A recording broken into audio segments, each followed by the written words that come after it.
ನಮಸ್ಕಾರ, ನಾನು ಗಾಯತ್ರಿ ಸತ್ಯಶಿವ. ಪೊಳಲೀಸ್ ಕಿಚನ್ ಪ್ರೇಕ್ಷಕರಿಗೆ ಮತ್ತೊಮ್ಮೆ ಸ್ವಾಗತ.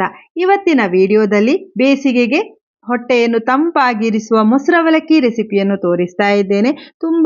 ತುಂಬ ಸಿಂಪಲ್ ಆಗಿರುವ ಮೊಸರವಲಕ್ಕಿ ಮಾಡೋದಕ್ಕೆ 1.5 ಕಪ್ ಆಗುವಷ್ಟು ಮೀಡಿಯಂ ಅವಲಕ್ಕಿಯನ್ನು ತಗೊಂಡಿದ್ದೇನೆ. ಗಟ್ಟಿ ಅವಲಕ್ಕಿಯನ್ನು ಬಳಸ್ಬೋದು, ಜಾಸ್ತಿ ಹೊತ್ತು ನೆನೆಸಬೇಕಾಗತ್ತೆ. ಆದರೆ ತೆಳು ಅವಲಕ್ಕಿ ಮಾತ್ರ ಈ ರೆಸಿಪಿಗೆ ಬೇಡ. ಮಿಕ್ಸಿಂಗ್ ಬೌಲ್ಗೆ ಅವಲಕ್ಕಿಯನ್ನು ಹಾಕಿ ಸಾಕಷ್ಟು ನೀರು ಸೇರಿಸಿ ಒಂದೆರಡು ಬಾರಿ ಚೆನ್ನಾಗಿ ತೊಳೆದು ಹಾಕಿರುವಂತಹ ನೀರು ಪೂರ್ತಿಯಾಗಿ ತೆಗಿಬೇಕು. ನಂತರ 1/4 ಕಪ್ ಕೆನೆ ಸಹಿತವಾಗಿರುವ ಹಾಲನ್ನು ತಗೊಂಡಿದ್ದೇನೆ.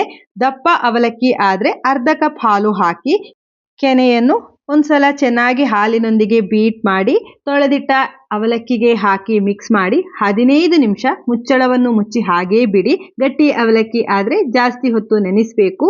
ಮೀಡಿಯಂ ಅಥವಾ ಗಟ್ಟಿ ಅವಲಕ್ಕಿ ಯಾವುದೇ ಅವಲಕ್ಕಿ ಬಳಸಿದ್ರೂ ಕೂಡ ನೋಡಿ, ಕೈಯಿಂದ ಈ ರೀತಿಯಲ್ಲಿ ಪ್ರೆಸ್ ಮಾಡಿದಾಗ ಮೆತ್ತಗಾಗಬೇಕು. ಅಷ್ಟರ ಮಟ್ಟಿಗೆ ಅವಲಕ್ಕಿಯನ್ನು ನೆನೆಸುವುದು ಮುಖ್ಯ.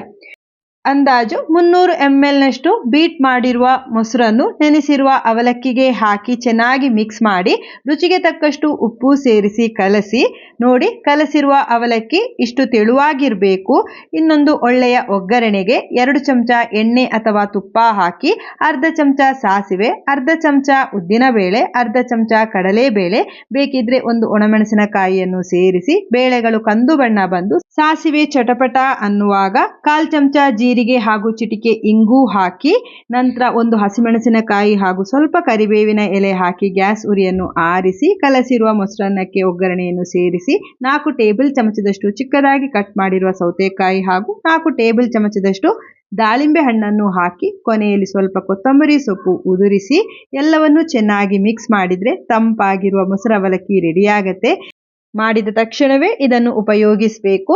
ಅಡುಗೆ ಮಾಡೋದಕ್ಕೆ ಜಾಸ್ತಿ ಹೊತ್ತು ಸಮಯ ಇಲ್ಲ ಅಥವಾ ಲೈಟ್ ಆಗಿ ಏನಾದರೂ ತಿನ್ನಬೇಕು ಅನಿಸಿದಾಗ ಈ ರೆಸಿಪಿಯನ್ನು ಖಂಡಿತವಾಗಿ ಟ್ರೈ ಮಾಡಿ. ವಿಡಿಯೋ ಇಷ್ಟ ಆಗಿದ್ರೆ ವಿಡಿಯೋಕ್ಕೊಂದು ಲೈಕ್ ಮಾಡಿ, ನಿಮ್ಮವರೊಂದಿಗೆ ಶೇರ್ ಮಾಡಿ. ಮುಂದಿನ ವಿಡಿಯೋದಲ್ಲಿ ಭೇಟಿಯಾಗೋಣ. ಧನ್ಯವಾದಗಳು.